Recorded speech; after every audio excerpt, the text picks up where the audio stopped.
Welcome to the Dylan Experience. My name is Dylan Sessler, your host. Today is episode 23, and I have an incredible guest lineup for you. This is going to be a fun one. My next guest is a first responder wellness coach who has built her own business based on personal life experiences, education, and trainings. Her goal has always been to pay it forward to her fellow first responders who may be struggling with trauma. She offers one-on-one coaching and a first responder-oriented app, which is really interesting. I want to get into that contains a lot of different mindfulness tactics and techniques to help heal from chronic trauma. My next guest is Kay Dozanti. And if you want to find out more about her, check out her website, www.lifesaverwellness.com. AK or Amanda K, whatever, however you want to be addressed. I just love AK because it's badass, but how are you? Appreciate it. I'm great. How are you? I'm doing well. So tell me about you. Like, obviously there's an introduction, but you didn't get there without a story. So tell me about how you became a first responder wellness coach. You know, what's your story? What's the deal behind how you became you? Yeah. Well, first of all, thank you for having me on, and thank you for your service as well. I am, from the bottom of my heart, grateful for you. So I grew up out in the middle of nowhere, and I ended up going to Kent State. I only applied to one college, and I was like, they're either going to accept me or they're not. They waitlisted me, and then I was like, oh crap, I don't know what I'm going to do with my life, but I ended up getting in. I initially wanted to go into the military, and my family threw a fit. And so I was like, yeah, well, okay, I'll be a cop instead. So at 19, I started working some undercover online investigations as an auxiliary officer. And then at 20, I went through the academy. Here in Ohio, you can't actually be a commissioned officer and carry a gun until you're 21. So it was kind of unique that I was able to go through so young. Interesting. And what I didn't realize at the time was that I had experienced some trauma in my life prior to that. The biggest one probably was the death of my lifelong best friend at 17. She took her own life. And I had not processed that. I was only, 2 years later, I was jumping into the field. And from that point, I was high speed, low drag, and I had not processed anything, and took on at that point a ton of cumulative stress, different traumas and things. So I went from working my undercover online investigations to grabbing a full-time job as a deputy sheriff. Did that for several years until about 2015. And in February of 2015, I was named Officer of the Year for my agency. And by September, I was completely burned out. I was done. I spent about a month off until I started working again. And during that month, I slept for about 18 hours a day, every single day. I had adrenal fatigue, I had PTS, I had depression. And my body just needed a break. So at that point, then I began my position as a criminal court victim advocate, which allowed me to kind of start seeing things from a different point. I wasn't getting firsthand trauma anymore. I was getting secondhand, right. Just from hearing all the stories. And then it kind of hit me that I had some healing to do.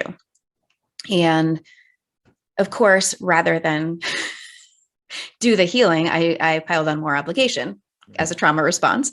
So I went back during that time, working full time, went back and got my master's degree. I was planning a wedding, and also decided to attend a 10-month yoga teacher training and dive back into that as a mode of healing. So, piled on all of the things. And I left that position in August of 2020, and I took some time off for just to be with family and self-exploration. And last year, 2021, it hit me like a lightning bolt that I needed to take all of these things, my experience, my education, my training, and put them into one and funnel it back to my first responders. What? Why? Why did you feel like you needed to do that? I'm curious. Very simple, because I was not serving anymore. It broke my heart to leave full-time law enforcement. I felt like I was leaving everyone behind. And of course, they didn't see it that way. They're like, we're still out here doing our thing. And I'm like, yeah, and I want to be. Mhm. And I want, every time I see a car pulled over or a cruiser pulled over or whatever, I'm like, I want to jump out and be their backup. Right. And so I felt like I still had the urge to serve. Yeah. And if I can do it in a different way and in a unique way that's needed, then by all means, I have to. It's just not even an option. I have to. Yeah. Do you feel like, obviously we talked a little bit about Samantha Poor and her episode Mm-hmm. of my podcast. Do you feel, because I kind of asked her this question, do you feel like what you do is well received, or is it a difficult sell to agencies and departments and first responders in general? Yes and no. I think that in the beginning, there's a lot of resistance because this is uncomfortable stuff to talk about. Because I have the hard conversations. I go in deep and I'm like, we need to talk about suicide awareness and prevention and intervention. But I'm not talking about when you respond to a call. I'm talking about in-house. I'm talking about when your buddy comes to you and says, I'm struggling. Yeah. And we don't want to have those conversations because that makes it real. Then we're forced to admit that it's a problem. So initially I get a lot of resistance. But once I really start talking and they can sense that truly I've been there and that I kind of know a thing or two about what I'm talking about, they start to warm up. And when I talk about it in real terms, and I'm not coming from a clinical approach, it hits different. And then they start to warm up. And then I did, because I also do agency trainings. And I did a presentation a couple months ago, and I had an individual who was a fire captain with 33 years of service on come up to me afterwards and cry and say that was one of the hardest things I've ever had to sit through. And he told me his whole story, and I could tell he had been holding that in for quite some time. But, when we can open the door and allow people to walk through it, that's what we need to do. Right. How do you do that? How do you open the door for guys like, not just guys like a 33-year, fire captain, but these hardened officers who see, your chronic trauma, it's funny. Cause like you said, your family responded to how you wanted to go into the military. We're like, oh, that's dangerous. No. And then you go into a profession that I think from being in the military is more dangerous. That's just my experience. Is like, I work with in the National Guard, because I'm currently serving. I still work with guys that do the cop job on a full-time status, and then they come to drill. Like the stories they bring me, it's like, that's far more dangerous than anything we do. Sure, we go to Afghanistan, we go to Iraq, we go to deploy, but that's for a year.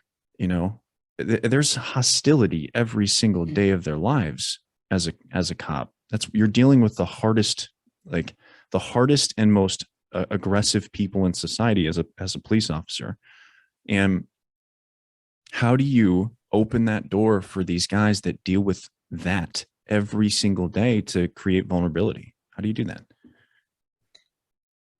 I let them know that they're not alone. And I give them, and I don't like to harp on statistics, but I give them some of the statistics so that they're aware that 1 in 4 law enforcement officers has considered suicide. 1 in 4.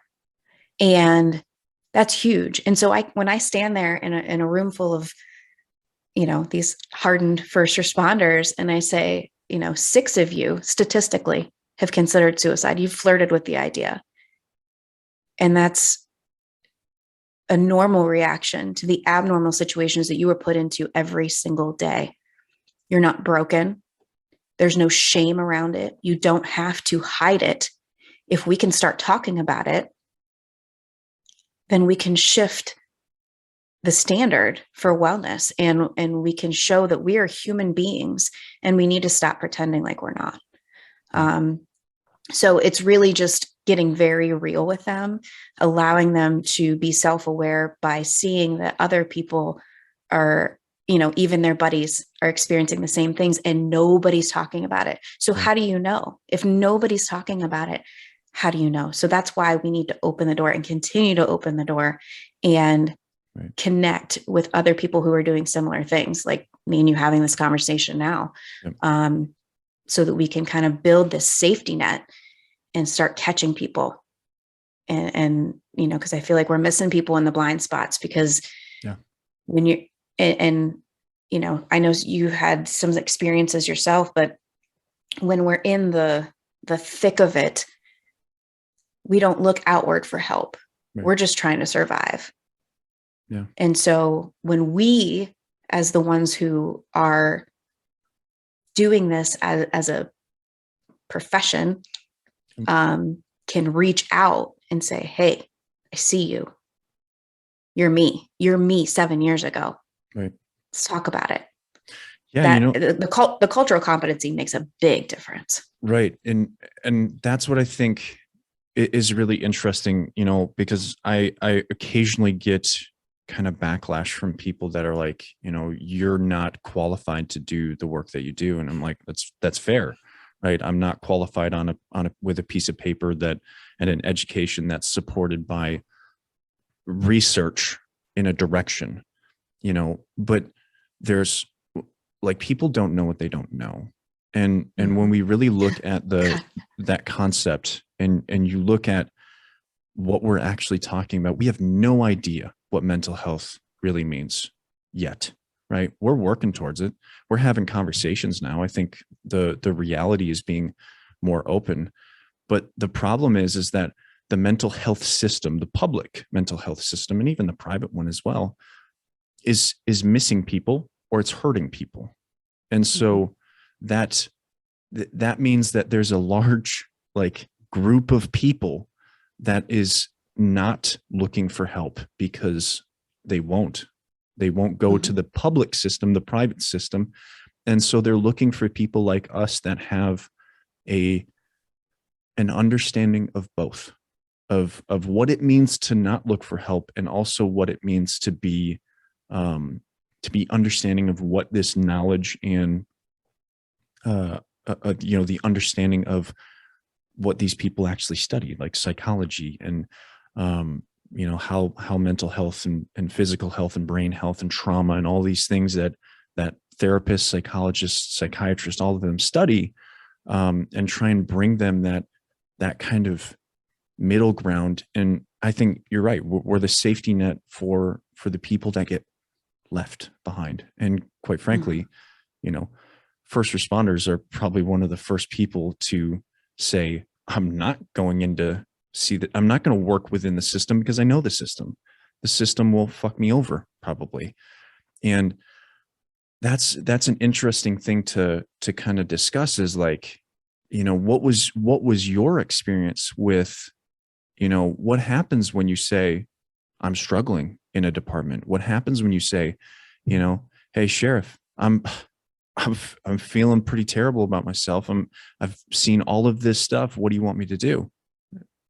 You brought up a statistic, 1 in 4 think of suicide. That seems awfully low. Like I don't. Oh, it's self-reported. So, Yeah. Oh, the ability to admit that Right. I can't agree with that. It has to be more. Oh, I agree with you. And I challenge the statistics on officer suicide. Last year, 2021, they said 150. I'm telling you, as a law enforcement officer who had a period of suicidal ideation, it's much higher, because I often would sit in my cruiser and think of ways to make it look like an accident. Yeah. Because of my pride. And I can guarantee you, and that's a hard thing for people to swallow. Yeah. But I can guarantee you that is, there are some accidents out there that were not accidents. Yeah. And just pushing into situations that, you probably should have called for backup, but you didn't. Mm-hmm. Well, I mean, either that, or, I can't tell you the number of times that I thought, well, just what if I went left to center? What if I, and it took me a lot of years to be able to even verbalize that. And you mentioned, going into your department and saying I'm struggling. I didn't. I just left. Yeah. I left. And then when I signed up a couple of months later for my master's degree, I said, well, I left because I wanted to further my education. I had to keep my face, right. Yeah. And because we're held in such high esteem within our community that we feel like we're not allowed to let people down. Yeah. And so for years, I would say, I left so that I could further my education. That was bullshit. I left because I wanted to kill myself, and I couldn't do it anymore. And it took me a very long time to be able to say that out loud. It's really interesting because that it's so relatable to my own story, right? Like there's a lot of pieces of that are relatable in very different ways. Like I wouldn't kill myself because of what my dad did. My dad committed suicide. It's when I was 6 years old. And so rather than doing it myself, I joined the military. And for the first four years of my career, I was like, how can I get to a place where I can die, more or less? And so my first deployment to Afghanistan was that goal. Obviously that didn't happen, thankfully. But I saw some things that really started to kind of reshape my perspective on life and death. And I think that's a huge kind of perspective shift when you start to see things like that outside of yourself. Like you think about death for so long that when you don't necessarily pay attention to what's happening outside of you, and you actually start noticing it, I think that perspective on life and death, like what does it mean to live? What does it mean to die? What does it mean to have others live and die? It really starts to make you question. And that's where I think I first started to question, whether I should commit suicide or not, rather than wait for death. Because I was like, I've been to Afghanistan. There wasn't a fucking scratch on my body. Like, am I going to live like this for the rest of my life? And how long is the rest of my life how long am I going to wait around for something, to kill me? And so in many regards, there's times where what you see in the line of duty, whether you're military or first responder, kind of shapes what you actually perceive is, your own visualization of life and death. And I imagine that, military was hard enough with such a deep transition to, foreign country, and then coming home and realizing like the simplicity of that foreign country and what we were doing with all the structure, and coming home to nothing and no structure, absolute freedom and independence. And it's like, what the fuck do I do? And then you come into, you have to come into being like, I have to be a civilian again. Like, what do I do here? I don't even know. But yours, like the police aspect or the first responder aspect is so different, because you have to make that switch every single day that you work. Like I have a hard time going to drill and coming back and turning that switch off sometimes. Cause I'm like, Mm-hmm. I've got to be, it's funny. Cause like I sit here and I'm a life coach, mental health coach. I help people, right? I train to help people live. And then I go to drill and I'm a sniper, right? I've got to turn that switch on to be able to, canoe someone's head, right? Like if I have to, like as morbid as that might sound, like that's the reality of my job is I have to be able to end someone's life in an instant and be able to justify that within myself. And Mm-hmm. that's not easy. And you guys, like that community has to do that even more. Like, tell me about that. It's interesting because later today, and I actually schedule my Instagram posts and everything, but I have a graphic that's ready to go that I'm posting later today that says, "Are you blurring the lines between home and work?" Yeah. And the caption is, "Of course you are. Of course you are. As a first responder, Yeah. you suit up several times a week, and you cross the threshold of your house several times a week, and you mentioned earlier about the difference between military and first responders. And, I would never, ever minimize what our military men and women do. But it's different Absolutely. because it's a very acute situation, when you're deployed. Yep. But when you're living it for, 5, 10, 15, 30 plus years, and you're living in the community in which you serve or nearby, because most first responders aren't commuting an hour to work. Right. Some are, for sure, but people know you're in the public eye. There's nowhere to hide.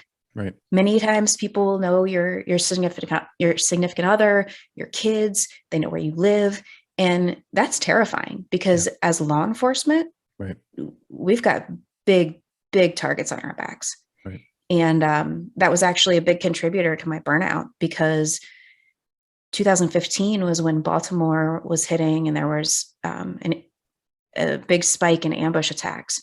And I was a young female deputy living alone, and I was terrified that, walking out of my house to take my dog out, that somebody would just blow my head off.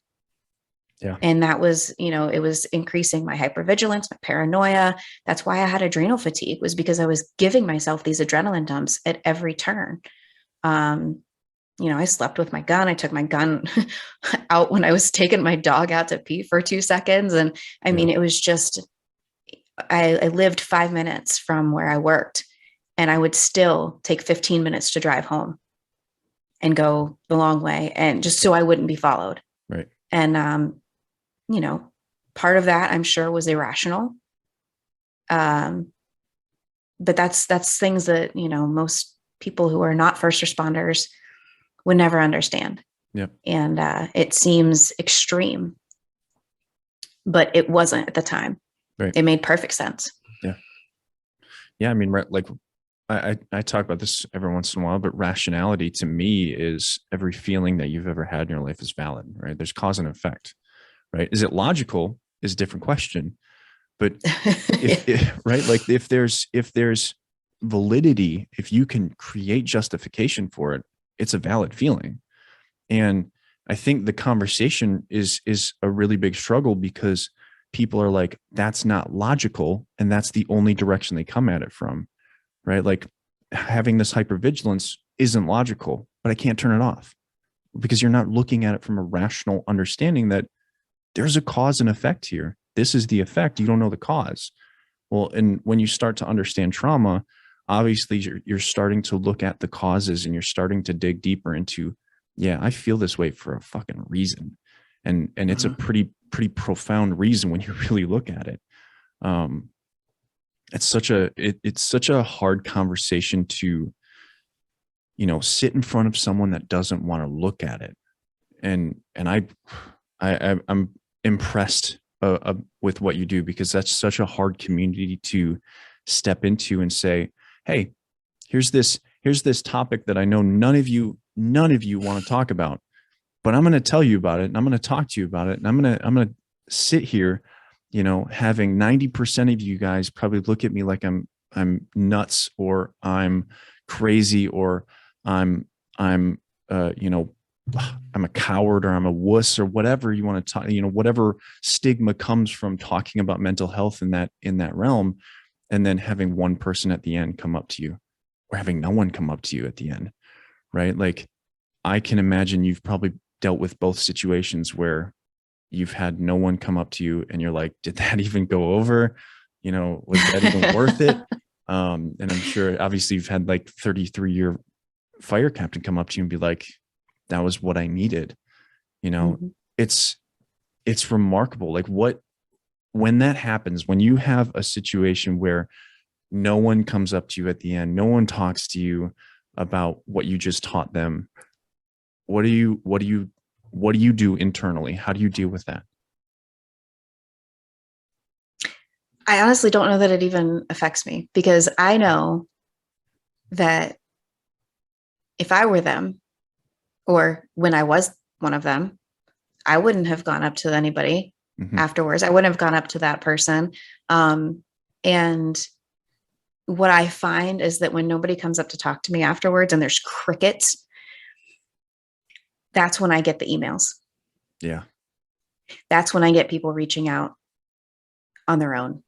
And because they don't want, the last thing they want is for somebody to see them talking to me afterwards. Right. Yeah. And so I'm good with it. As long as you sit there and you hear my words, if it resonates, great.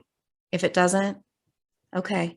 But if it resonates 5 years from now, and then you reach out then, even better. So, excuse me, I'm good with it. I don't ever question whether or not it hits. It's just a matter of, I hope that it never, hits home truly. But if it does, then I'm here for it. And if it doesn't, but I have taught them how to talk to their buddy about it, and that then saves somebody, pure gold for me. Right. I don't need anything else. That's awesome. I love the conviction to what you do. That's something that's certainly relatable for me, because it's like, I don't make my TikToks for the people that thank me. Right. I make them for the people that want to have the conversation or argue with me, because the thanks is, to me, it's always been overrated. Like, I don't need the thanks. I don't even want the thanks, because if you're thanking me for like talking about suicide or saving your life, like, you clearly have it wrong. Because if you think that me speaking words saved your life, then you're not appropriating the credit to who actually did the work. You're looking at me and saying, you spoke the words exactly how I needed them. No, man, you took them and did something with them. You processed something. And that's the beginning of the first phase of assaulting your feelings, and having the fortitude and the tenacity to really dig into yourself and say, I need to change. I need to fix this. I need to help myself.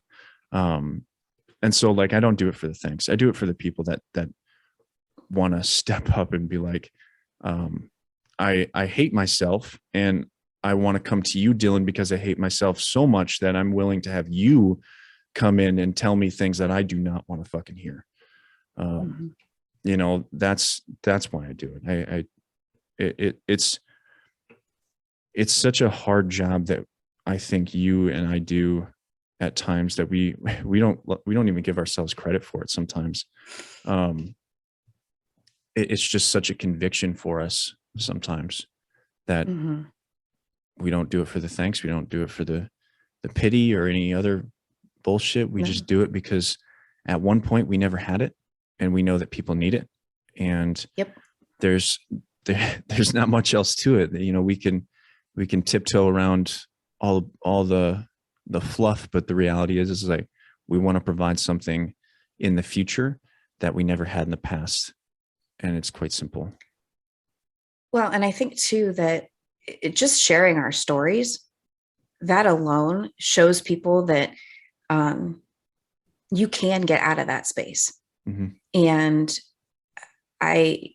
when I was in the thick of it, and I would be sitting alone in my house and the demons start creeping in, and I really saw no way out. Yep. I really thought, well, there's only one option here. Right. And I'm not ready for that, but I'm still going to continue to think about it. And I think that us having shared our stories shows other people that you can go through something like that and get out the other side and thrive. And there really is hope, and there really is a possibility of recovery. And I think that so often when you're in the thick of it, you just don't see that. And so even if it's just me sharing my story, where, somebody hears it and something just clicks within them. And then, of course, like you said, you get the thank you, and it's like, I didn't do that. You did that. You allowed that connection to happen. And if I was the compass for that, then fantastic, but you got yourself there. So yeah, that's what I always tell, my clients, that they're like, oh my God, you saved my life. But no, I didn't. Absolutely fucking not. That was not me. That was you. You allowed your brain to consider the possibility that recovery is possible. And you listened and you made the connections. That's it. You did that. I didn't do that. So yeah, absolutely. I agree with that wholeheartedly. And I think that that's the difference between you and I. And then, there are coaches out there that want people to say, you saved my life. They want that glory, and that's on them, but that's not my style. I think that can be dangerous. I think that can be really dangerous. And I think, that's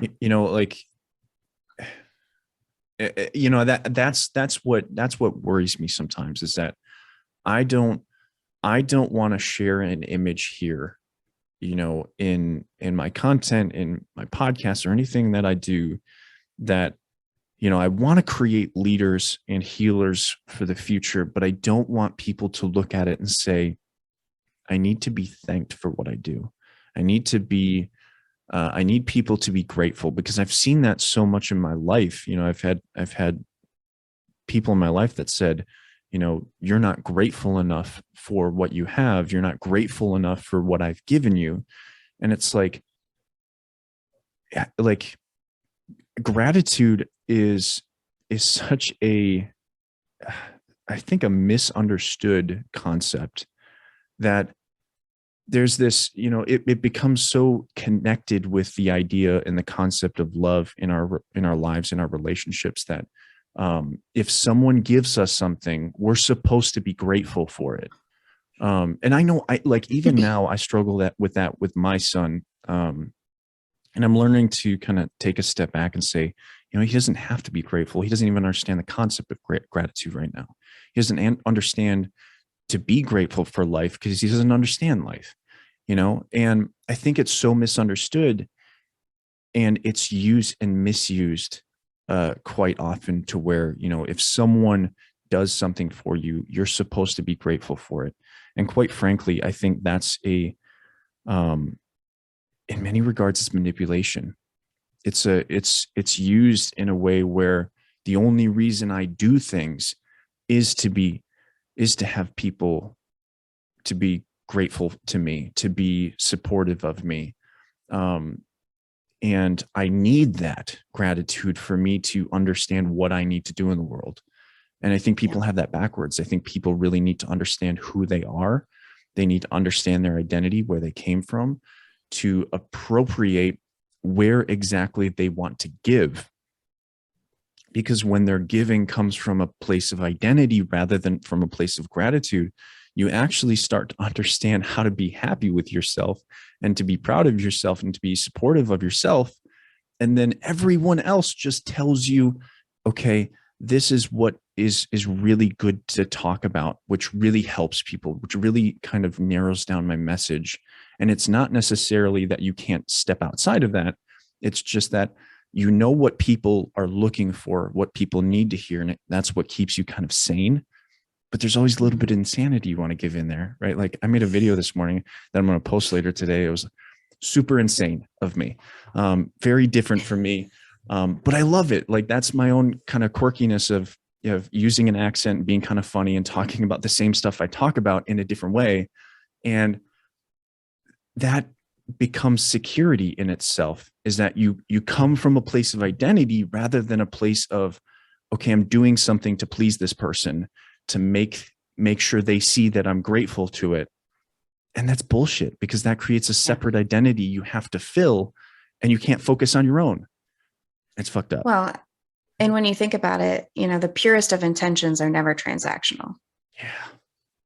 Never. I love that. If you truly want to help people, and that is your goal, that is your pure heart of heart intentions, it is not transactional. You don't need anything in return. I mean, now, do we get paid for our coaching? Certainly, because we have to eat. Right. And have I been made to feel guilty about that? For sure. And Absolutely. Do I question myself sometimes because, should I be doing it as a nonprofit? I would love to, but I don't have the manpower for that. I'm a one-person show. Right. And it's not that fucking simple. Exactly. I got to eat. I have a kid to feed, and most of our stuff is free anyway. We put out content like daily. We talk. This podcast is free. Everything. Most of the shit I do is free. Right. Like, I just spent an hour on a TikTok live just talking about this stuff. Yeah. And, my one-on-one coaching is a lot more intense, and we do daily check-ins and all of those things. But, and I even had somebody question the audacity of my business name. Right. Lifesaver Wellness. Somebody was like, well, that's pretty bold to say that you're out there saving lives. And I said, no, you've got it backwards. It's about them. They're the lifesavers. They're the ones out there saving people's lives. Yeah. And I'm just here for their wellness. Yeah. So it's a fine line to toe. And I there's always going to be people with misconceptions, but truly, I think, and I can feel that vibe from you, that the purest of intentions are never transactional. It's just, that's my goal, is to help people. I feel like you should have saved that for the last question. That's such a profound statement. Like that. It just came out. I don't know. That was beautiful. I do that too. Like every once in a while, I just like say something and people are like, whoa, that's really good. Yeah. I'm like, right. Like lightning in a bottle. That was really good. No, I love that. That's such a profound statement. I'm going to definitely contemplate that one and kind of mill that one. Cause that one's, when that's a good statement. Well, yeah, because I mean, we have to stop expecting things from people. Yeah. 100%. And that is something that I don't know if you've attended Save a Warrior, but that is something that Save a Warrior taught me. You got to stop expecting things from other people. It's dangerous. I have a question for you. Yes, sir. Kind of random, but it's along these same lines. How do you define love? Ooh. Big question, right? I'm going to start asking this to every that is guest. Like the most broad question. You might have me stumped. Isn't that a hard question? So this is something I do with almost every single client I've ever worked with. If we maintain our relationship for any amount of time, because obviously relationships are built more or less on the concept of love, but we don't have a working definition. I have never had anyone answer that question outside of like that response of like, I don't know. Just completely baffled. And doesn't that amaze you? Yeah. Well, because so is it, you got to think about it this way. Is it a verb? Does it matter? Or is it does? I don't know. Think about this. Like love is a value, isn't it? It can be love is a value, a principle. It's love is what it means to you. So do you have to know the dictionary definition of whether it's a noun or a verb or an adjective or that's true. whatever? It's, what does your definition mean to you? But if we're okay, so here's my super literal thinking, because my husband tells me all the time I'm way too literal, because you said the word define. Sure. I then went into, is it okay? So am I defining it as a verb or a noun or and a pronoun, or like, I don't even know. Like, so yeah, that's so interesting, because then I'm thinking about the different ways that we love. What does love mean to you? Everything. I mean, that's as specific, even though that is the most broad thing I could say. That's truly, it's everything. And I can tell you, there was a time in my life where I was never able to accept love, and I wasn't able to give it. Yeah. And once I was able to start loving myself, I was able to make those connections, because I had when you have such a tremendous loss in your life, as you know, it is so vulnerable and scary to consider loving or allowing yourself to be loved, because you could lose it. Right. And once I started to love myself, I started to just unconditionally, without transaction, love other people and allow myself to make those connections. As vulnerable and scary as hell as that was, that's where we live. That's where we're truly alive, is being able to build those connections with people. Because when you're not, you're just a shell of yourself. Right. But I still don't have a definition. I'm gonna give you mine, because I've done a lot of thinking about this, and actually me and my wife have talked about this quite a lot. So I got this originally from my mom. My mom gave me the start of it, and I think I finished it. She gave me love is action, right? And that made sense to me, but it also, I thought it was missing something, and so I added love is action without expectation. And so how I define it is very much how I apply it, right? You can certainly look up the dictionary definition, and you'll be probably disappointed, because dictionary definitions are not functional, right? They define the word in a sentence, but to be a functional value, I think you really need to look at what it means. And you've already said it, right? It's unconditional, it's non-transactional. And that's what it is, right? Like that, to me, it's a one-way street for me, right? So me and my wife have a relationship. We have a marriage. And how I apply love to that marriage is I give to her without expectations. I don't expect her to do anything for me. If she does, awesome. But at the end of the day, I do not expect her to do anything for me. Do I forget to do things for myself and she covers down on me? Absolutely. And that's kind of how I know that she's willing to do the same for me. So I continue to give to her in many different directions without ever expecting her to do anything for me. Now, there has to be expectations in the relationship. That's how I think. The relationship needs to be where the expectations are maintained, right? There has to be boundaries, right? But giving love is a completely separate entity to that, in my mind, because you can love someone you're not in a relationship with. You can love someone that you do not want to have any contact with anymore, right? You can have those feelings, because giving isn't just an external projection. It's an internal projection as well. It's this, I really do love this person, but I need to separate myself from them, because, and I'm going to give that some thought. I'm going to give them thought, because I appreciate what they've given to me. I appreciate what they've done for me. But at the end of the day, I also know that they are unwilling to change. They are unwilling to be a part of this relationship. They're unwilling to connect on a level that I need. So the relationship has to take the burden of the expectations, right? And it's really interesting to see how people grow through that.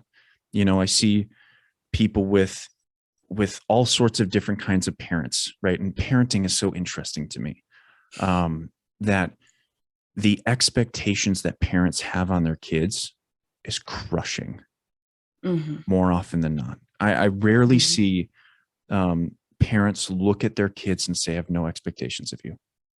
I am building this life for us.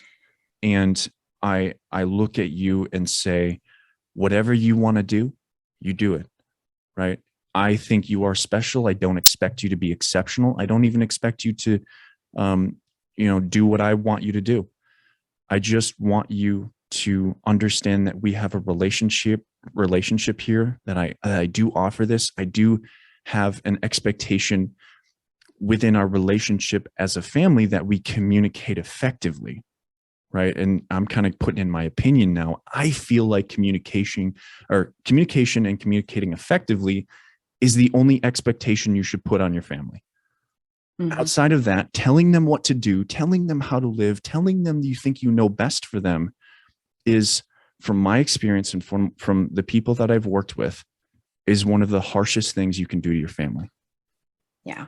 If you can give them the space to say, you can tell me literally anything and I'm not going to judge you for it, you've created a really powerful family. But 100%. I think most people haven't.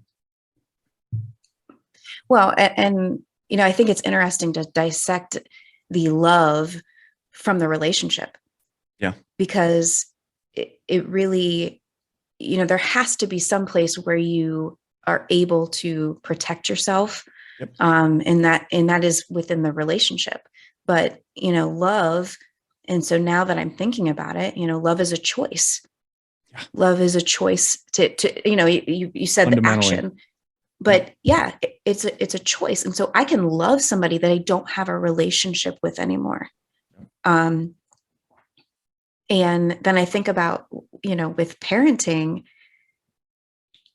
if we're putting the expectation and we're putting the relationship layered on top of the love, we're only going to foster contempt.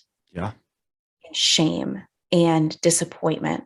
And Guilt. For a child, those things are crushing. Yeah. Because you are creating a mindset that person is never going to live up to anything. Yep. And then the things that our brain does and our behaviors that we create to feel like we have to validate and be the best at everything, or we're not worthy. Yeah. Like becoming exceptional and becoming great at something is being grateful to your parents. Yeah. Right. It really begs the question of, like, when you really look at your parenting, like, how is it being perceived?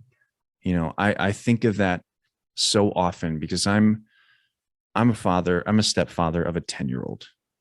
And that is a really hard position to be in sometimes, to be able to look at him and say, I love you, and actually, like, functionally apply all of my actions to what that really means is such a complex task. And if you haven't really dissected it, how does he perceive love? How does he define love? What does love mean to him? Right? Because when I say I love you, I'm saying it because of what I mean. But to be a parent, because we have to teach our kids what love is, am I teaching him by action that my love is transactional? Or am I teaching him by action that my love is not transactional, that I don't expect anything from him? Or, and because I'm a stepfather, right, there's another family in the mix. And so it becomes even more complicated. And this is why I think being a step parent is so difficult, is because there's a second family, right? And they're going to look at multiple definitions. He's going to look at my definition. He's going to look at my wife's definition. He's going to look at his father's definition. He's going to look at maybe his stepmom and her definition. So he might have 4 different definitions of love that he's not only hearing, but he's also watching. And so how does he choose between the 4? And how does he functionally apply that to his life? And who does, when he brings it to our house or their house and he sees differing reactions, it's super complicated. It's super hard on a child to continue to walk in and out of situations where, is love transactional or is it not? Like, what the fuck do I do? It's remarkable. And yeah. Well, and it's a really complex idea to be able to separate the love from the relationship. That's not something I'm sure a kid is capable of. Right. And, because then you look at the situation and you go, well, then if my mommy and daddy were in love, what happened? Right. Where was the breakdown? Were somebody's expectations not met? Yeah. Or, so you're trying to make sense of this in a 10-year-old brain. Then, so, we think about, because my parents got divorced when I was 9 or 10. And so trying to think back to, at the time, I thought, and, you're a kid, so my thinking was not logical. Right.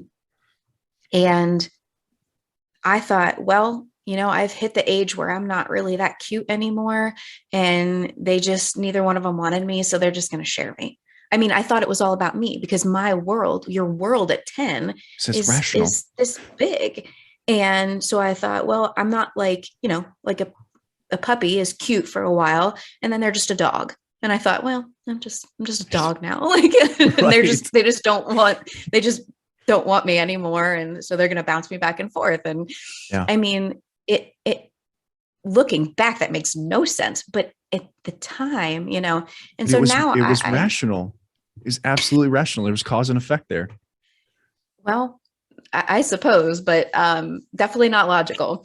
Right. So, but now, my little guy is almost 3 and we're getting into the stages of being able to communicate feelings and, not in a complex way, it's like, I'm tired or Luca's sad or whatever. And, but my husband and I talk constantly about how to navigate the way that we parent so that we're on the same page. Yeah. And, I do put expectations on him, but it doesn't affect my love for him, of course.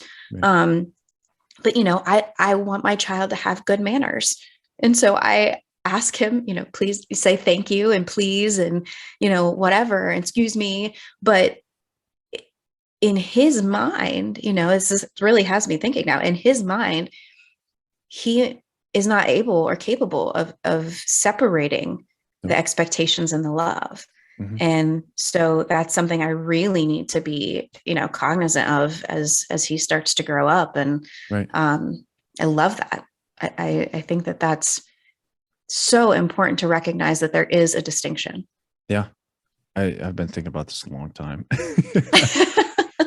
Yeah. Cause in my own life and in my own world, obviously, like I've been thinking about what it meant to love since my dad said it for the last time, and I had to really define what that meant, because in essence, he lied to me in my rational kind of thinking in that moment.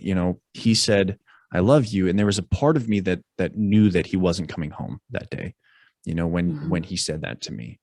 And so for the longest time, and it's kind of a very similar situation to you, is like my rational brain said, I didn't stop him. And so it was my fault. And also he said, I love you. And then he left me. And so the confusion of having 2 different sides of the story say, it was your fault, but he also lied to you.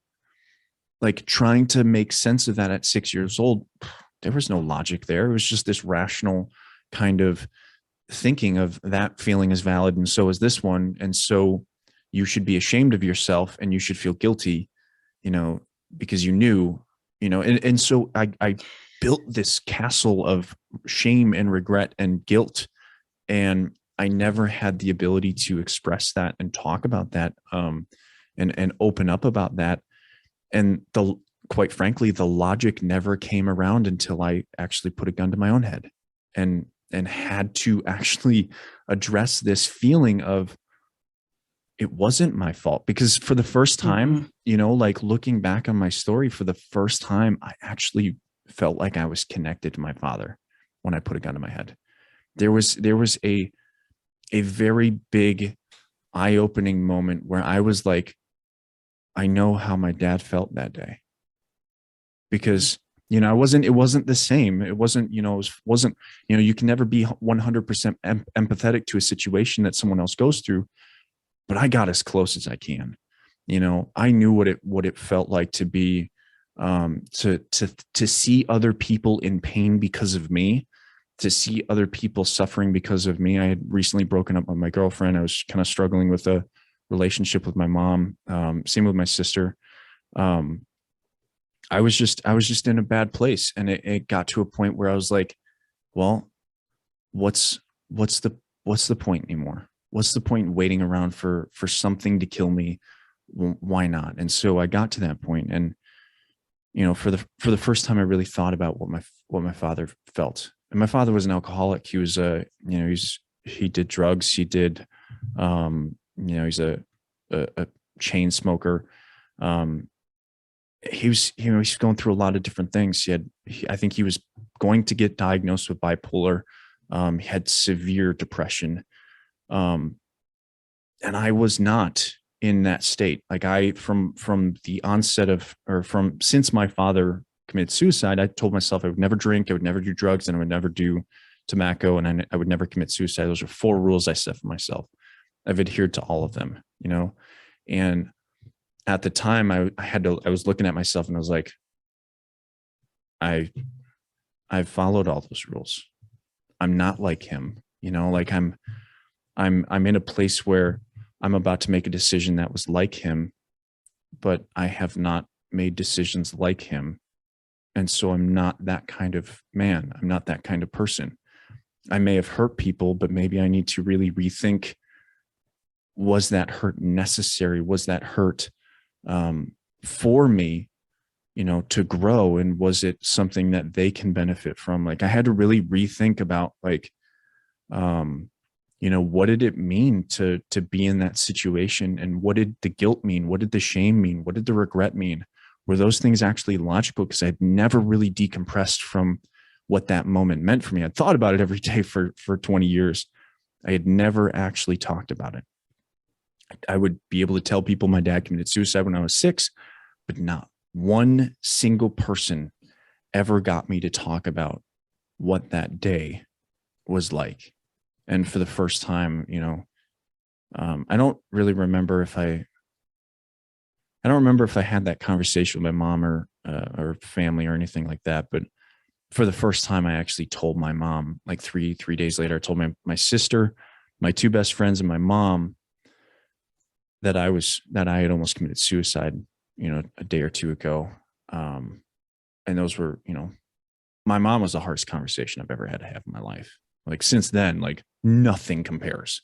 Like you can put me on stage with like 20,000 people and nothing will compare to trying to tell your mom that you almost committed suicide almost 20 years after your dad committed suicide. It's like, that's a brutal thing to talk about.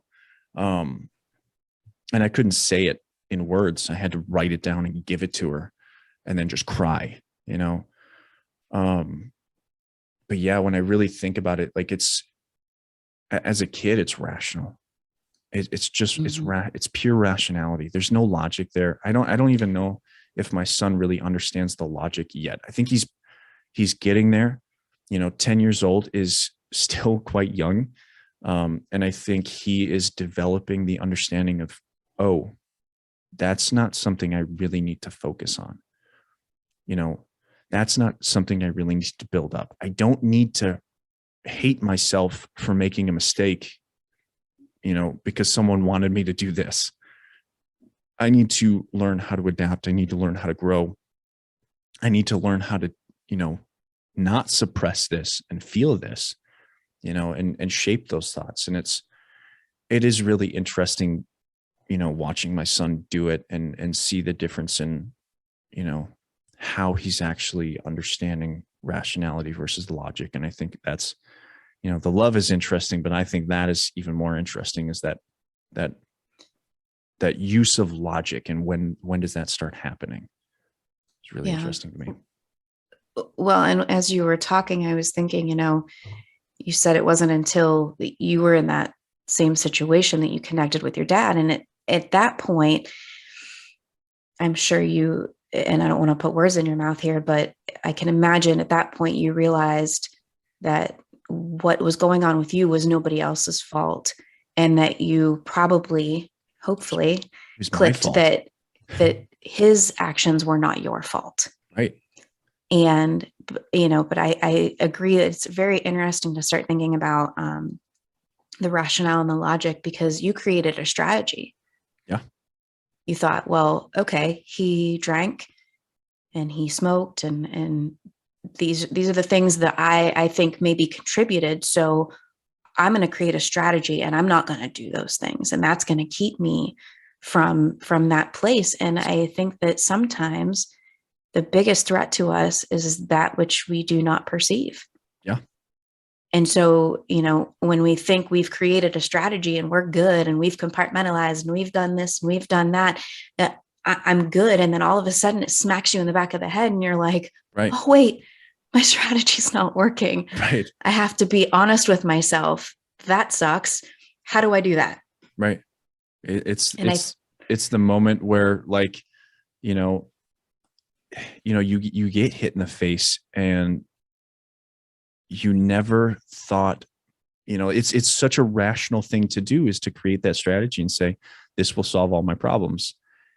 And the reality is if you don't realize it by now, that change is the only thing that is consistent throughout your life. And you have to be willing to look at your strategy and say, this is not always going to work. Mm-hmm. And as we age and as we grow, our lives are so drastically different from when we're 7 years old to when we're 26 years old to, I'm getting to mid 30s, but it's going to continue to change. I know that. And I have to be able to look at different strategies and understand and learn from different people how to survive them. Yeah. And change is hard. I mean, my strategy was, because as a child, I was an only child out in the middle of nowhere. I only had like 3 channels till I was 14 years old. And my parents got divorced when I was 9 or 10. And so I felt alone often. Mm-hmm. And that probably, I wasn't truly alone, but I felt that. And so my strategy was, well, that's just who I'm going to be. And I'll choose to be alone. I'll take my power back and I'll choose to be alone, and I'll shut people out. So that's what I did. That was my strategy. I shut people out, and I was the lone wolf. And, I had friends, but I was that person that just kind of floated between cliques and never really got close to anybody. Right. And what I started to realize was, even though I had been like long-term relationships and, I never truly allowed myself to connect with people because I was scared to death that they were going to leave. Right. I experienced, deaths of family members, but, they were great grandparents. So they had full lives, and that was kind of to be expected. But in my mind, I didn't know that. I wasn't prepared. And then leading up to my best friend taking her own life, there were 2 other suicides within our community, of people that I knew. Each year there were 3 in a row, and she was the 3rd. And so it continued to prove that my strategy was working. Right. Right. I just won't get close to these people, and I won't get hurt. But I was robbing myself of truly living. And to this day, it is so hard for me to truly connect with people because I get scared. Yeah. But I have to just love them anyway. And so I force myself, to get out of the box and just open up. And that is always where I find my biggest reward. Yeah. It is just connection with people. And so it's interesting how we create these strategies, and then we get proven that, maybe they don't work so well, but it's real easy to justify a bad strategy. That's sure. Like you look at your life and you're like, man, I justified that for far too long. Because it's really easy. It's really easy to make, comfortable things work. But it's really hard to justify a good strategy. It's really hard, because it's constant work, it's constant action. If you want to talk about self-love, like self-love is action. I think action with expectations on yourself, because you have to be able to expect yourself, obviously healthy expectations of saying, I have to be proud of myself. I have to be willing to change. I have to be willing to adapt. I have to be willing to feel, and it's the action. I have to do these things for myself, because when you stop doing things for yourself is usually when you disconnect from people and start creating strategies that are really easy to be justified. And typically those are the bad ones that allow you to live your life comfortably, but which is interesting, because comfortably and happily are different things. Oh, right? Yeah. And we'll live in uncomfortable pain quite comfortably, which is really, really remarkable. Well, and I think that goes to, not feeling like we're worthy of being comfortable. Yeah. Like there's some kind of like romanticizing that happens, like, the romanticizing the struggle. Yeah. And I'm trying to put words to this, but I think we feel like if we're struggling, then there's we're making progress. Yeah. And I think that's such a self-development, like motivation, inspiration. Like I think the last 20 years of like YouTube and idolizing the hustle and the struggle and the pain and the gain have left holes in the self-development industry, where like one of the things that I've started to do with my clients is like, we focused on what I always thought was self-development. And then I realized that people were so focused on self-correcting behaviors that they forgot to say, I'm proud of you for doing that. Yeah. Because they were just, it was just transitioning from one painful situation to another painful situation of, hey, you need to consistently make progress to feel better about yourself. And that's completely baffling to me, is that I didn't see that right away. And I started doing with my clients was, hey, for 10 minutes a night, write down something you're proud of, right? Doesn't have to be from today. If you're having a bad day and you can't find anything to be proud of, look at yesterday, look at 2 weeks ago, and see, look at 17 years ago when you graduated high school. Are you proud of yourself for that? Then write it down. Right. And then go back every week and read them, and some of my clients are like, Dylan, I hate you.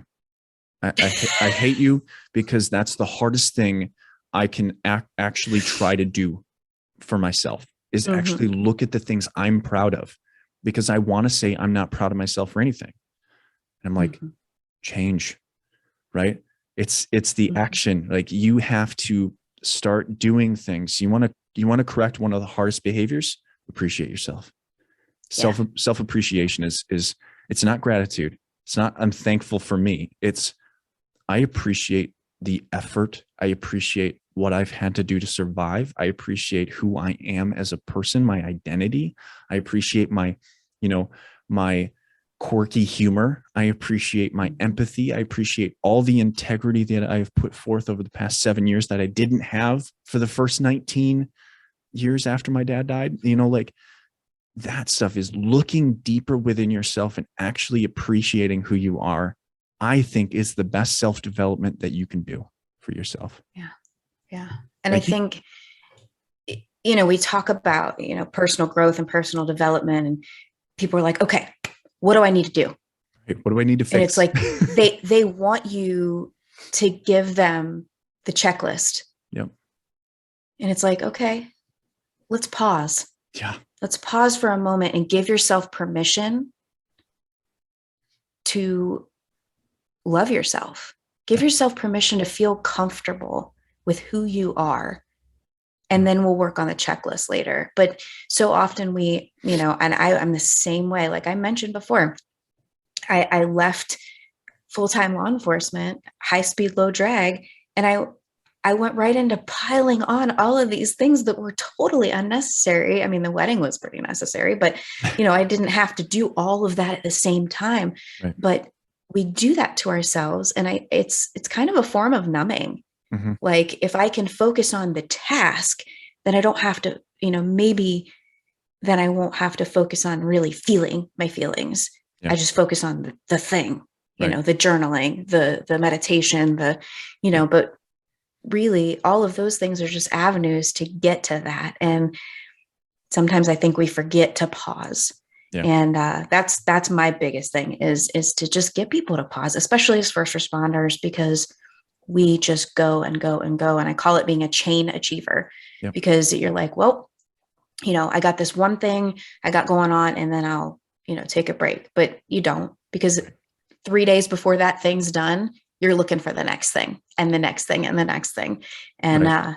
I get it, and I, not only that, I want to bring this in is especially first responders and military specifically.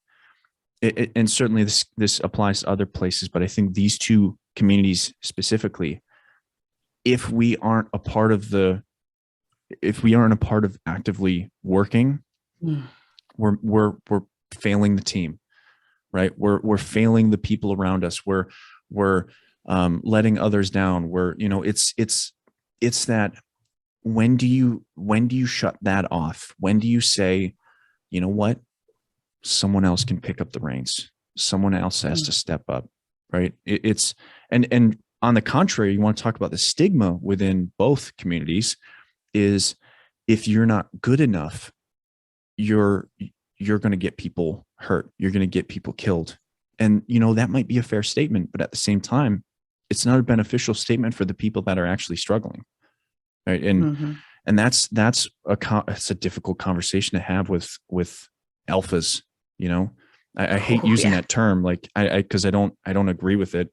I just say probably warriors. It's a hard conversation to have with warriors, right? Because, warriors just want to fight. They just want to get, they just want to get, you have to dominate. You have to win. You have to be the best, or your life is on the line. And, that's drilled into us in our training. Yeah. That you go home, right. You go home at the end of the day. And so there's no room for error. Yeah. That's a lot of pressure. That's a lot. And, one of the things I talk about, I give suicide awareness and prevention briefs now in the military because of what I do now.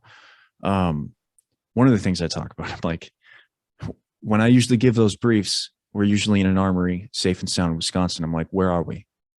People are like, is that a trick question? Like we're in the armory, right? We're in Wisconsin. I'm like, are we in Afghanistan? Are we in Iraq? Are we in Syria? Are we in places where if we say we're struggling, we're literally letting people down, right? And the answer is no, we're not in that fucking place. We're not in a war zone. We're not in a place where if we say I'm struggling, I'm having a hard time, we're letting people down. We're not in that place. And it's such an important thing to make that distinction of saying, you know, if you're on a call, if you're on deployment, if you're in a place where there is legitimate physical danger around you, it's not the place to ask for help, right? Like mental health wise, right? Certainly call for backup. That's a different kind of help though. But when we're talking about mental health, this is not the place. It's just functional because that's where people can get hurt. But if you're done, if you're off duty and you say, hey, I'm struggling, right? Or if you end your shift and you're like, hey, I'm struggling. It's how we deal with that, right? Like I see throughout my career, leadership having a choice, and that's a fucking problem, right? To me, leadership is a fucking obligation. And if you look at it any other way, you're letting people down yourself, right? Like you need to look at people as a leader and say, I'm obligated to be supportive of you, whether I agree with you or not, right? So if you're struggling, I need to be there for you. But in the military, what I've seen for a long time, and it caused problems. You know, I'm wearing a wristband with 5 names on it because of it. What I would see is people became like playing cards, right? I've got I've gotten 8 cards in my hand as a squad leader. These are my guys. Well, the ace of clubs is struggling. He's going through some stuff at home. He failed his PT test. Well, you know what? I'm going to give that guy to headquarters because he's a weak link, right? He's a shitbag. He can't pass his PT test, which means he's useless to us. Well, as a leader, if you have that choice, then you're not showing this person that you're obligated to support them. You know, you're given the choice. And so what are you going to do? Like, I want the best guys, obviously, because we live in the society that, you know, we're trying to make fucking NFL draft day in the military or in the cop shop. Like, we're trying to figure out who are the guys that I want to be, you know, the leader of, so that I can advance my career, or I can, you know, make the best of my life. And then you get that choice and you give that guy away. And that shouldn't be how it runs. As a leader, I don't care what kind of leadership it is. You should not be giving up people because they're hardships on you, right? Mm-hmm. You should be focusing on how to develop that person if there's no other way, right? And it's a mutual understanding of like, you know, Dylan just does not have what I'm looking for in terms of leadership. And then I look at him and I'm like, I don't know how to talk to you. I don't know how to help you. Let's talk about maybe moving you to someone that does. Is there someone that you can work with, that you appreciate, that appreciates you, that you have respect for, that they have respect for you? That's how the conversation, I think, should be managed, but it's not. It's, this guy's a shitbag. I don't want him anymore. I can't deal with him. You didn't even fucking try. First of all, maybe you counseled him, or you wrote him up and you said, hey, you need to do better, but you never asked like, hey, how's home life? You know, what's going on, you know, and sat with him for 2 years and said, I'm going to work with you. I'm going to be here for you. I know I may not get through to you, but I promise you, like, being a cop, being in the military, being a paramedic, being a firefighter is not the only thing that you're helping as a leader. And if you're willing to sit with people, if you're willing to work with people, they may not be cut out for the jobs that we're doing. They may not be the warrior that they thought they could be. And so they may exit the military. They may exit the policing community or the paramedic community or the firefighting community. And someday they'll call you. You know, this has happened to me. They'll message you on Facebook and be like, what you did for me, even though I failed in the long run, what you did for me allowed me to see my value and to see my worth as a human being, and to focus on what I needed to change to make myself a better human being for myself. Rather than be, you can't hack it in the military, you're a worthless human being, you know, you shouldn't even try anymore. You should give up. You should go to headquarters and you should fuck off. Right. how we walk people out of these professions is fundamentally important for society. Mm-hmm. And like, it is powerful to really realize that as a leader, if you aren't showing the obligation to the people that you manage and you support and you lead, like, I don't know. It's hard to watch sometimes when people have these expectations of being perfect in under my Mm-hmm. leadership. Like, you have to be this person. And I don't understand it. Like, I understand people want results, but at the same time, like, we're human beings. We're gonna fuck it up. Yeah. Well, and I think that, a lot of people get into leadership positions because they want the rank. Yeah. It's not because they want to lead. Yeah. And support and encourage and that's their prerogative, but at the same time they do have that obligation. And I don't think we're training supervisors with that mindset. I think it's just, okay, you're in charge now. Yeah. And there's no more thought given to it than that. And that's a problem. That's definitely something that needs to be addressed. And, in my agency trainings, I always, whether it's the Beat the Burnout training or my suicide prevention and awareness, I make sure that all ranks are going through it. Yeah. All ranks. Because just because you're a lieutenant doesn't mean you don't have to sit through the suicide awareness and prevention. You should be sitting in it before your guys, because you're the one that has the obligation to watch out for these things and have that hard conversation if somebody's struggling. Yeah.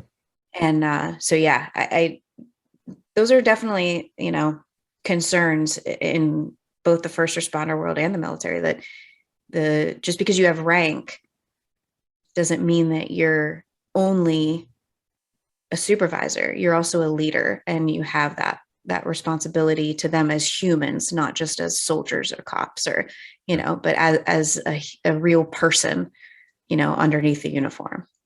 Yeah. I think that's the hardest thing sometimes is watching this expectation of the work that we're supposed to do is supposed to be perfect. We're always trying to reach that magical number of 100%, whether it's for readiness or, when you go through a squad lane or you go through something, you always want all of your guys to be 100%, right? You can 100% go, you got to be the best. And the reality is I don't need them to be the 100% best on the training lane.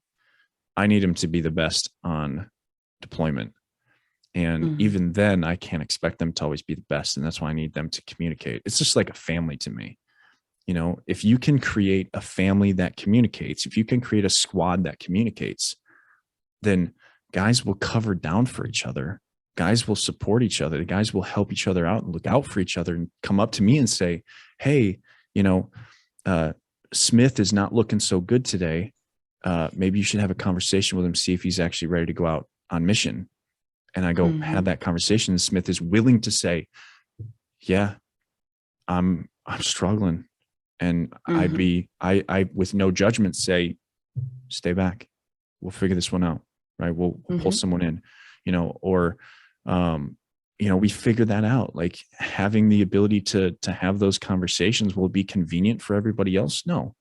Right. But when you understand that everyone is in a different aspect of their life or a different time frame of their life, like, you start to give people a little bit more grace and a little bit more, not necessarily forgiveness, but empathy.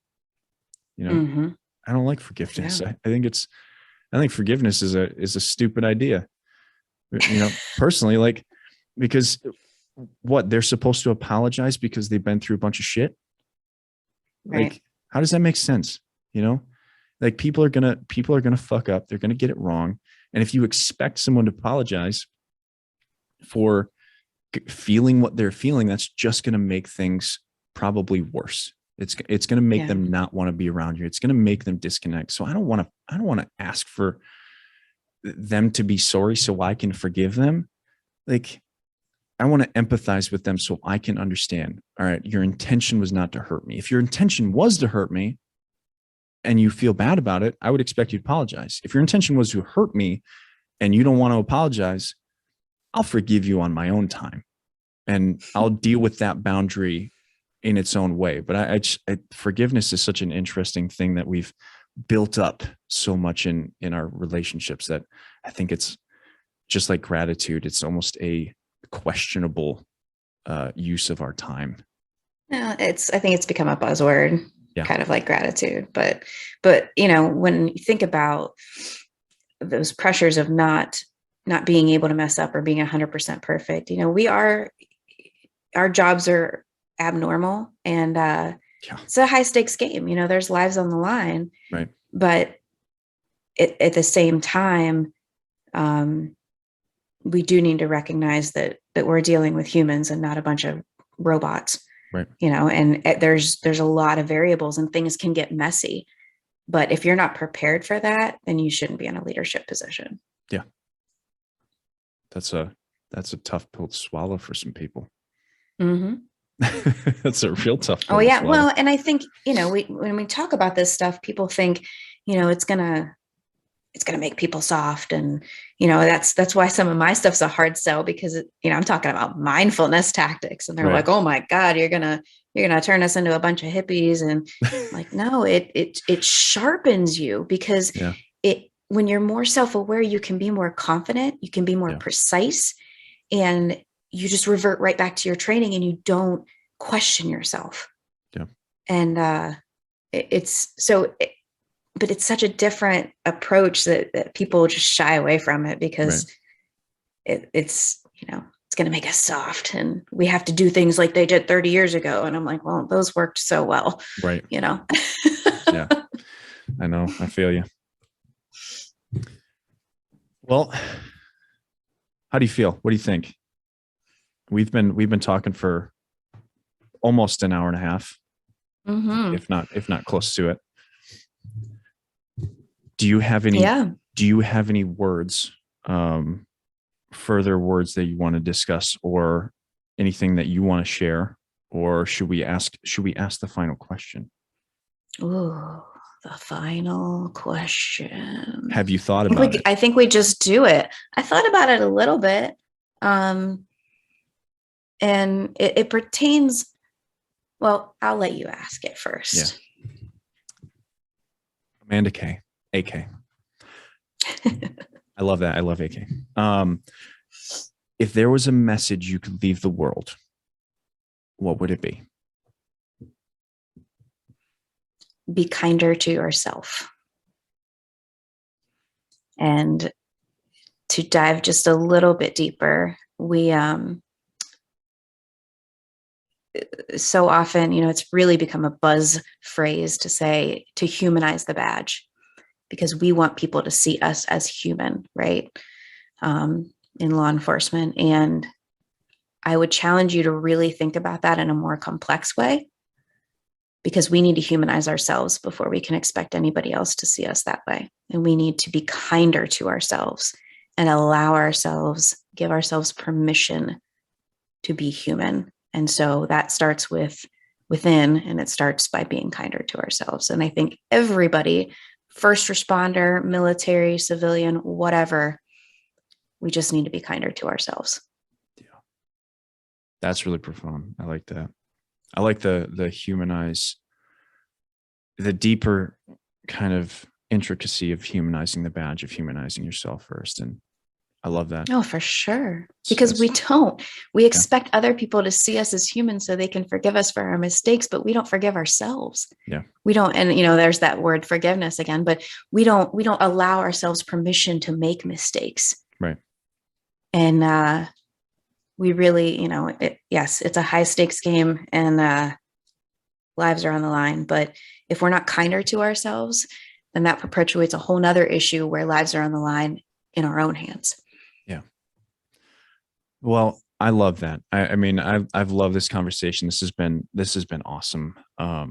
Clearly we very much align on many things, and it's really good to see. Yeah, I hope that someone takes something from this. I hope people find this episode really, really engaging and really useful for them.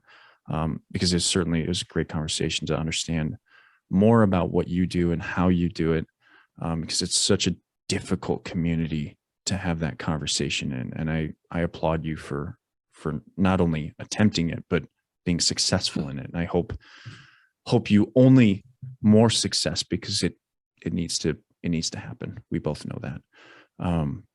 But thank you, Amanda Kay, well, and thank you. Thank you for what you do, because, I, like I said, I just started this a few months ago. And so seeing, people like yourself kind of paving the way and putting yourself out there too is huge, because it lets me know that it's possible. And so I appreciate you. And it's funny because I'm like, I've only been doing this for 2 years. So like, I don't feel like I've been doing it that long, but yeah, I mean, I guess the world is so fast today that's how quick it can happen, which is exciting. That's my goal. Yeah. I want more of us. Yes. More of us that can question the naysayers and push back against the departments or the leaders or,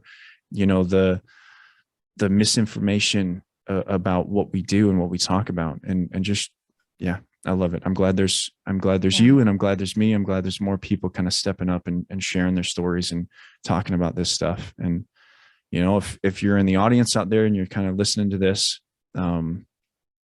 I implore you, look deeper at yourself, look deeper at, what we've been talking about. Answer that question. What is love to you? Ask what does it mean to be human to you? Like all of these questions that we've been talking about today are really fundamental and foundational for identity and, understanding how to build bigger and better relationships. So yeah, I love this. This was a great conversation, Amanda. This is great. Yeah. Thank you for having me on. This has been fun. Yeah. Well, I like when I can talk to people when we're on the same wavelength and it just flows, and that's exactly what happened today. So I have no doubt we'll be doing it again at some point. And Sounds if there's ever anything that, you want to promote or you want to bring out, just absolutely get in touch with me. We'll do it again. But cool. Let me close this out. If you've paid attention this long, don't forget to check out Amanda Kay's website, which is www.lifesaverwellness.com, correct?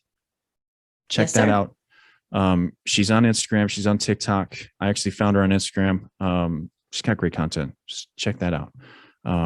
But again, for you, those of you that are listening, thank you very much for joining me, and we will see you next time on the Dylan Experience. Boom. There it is.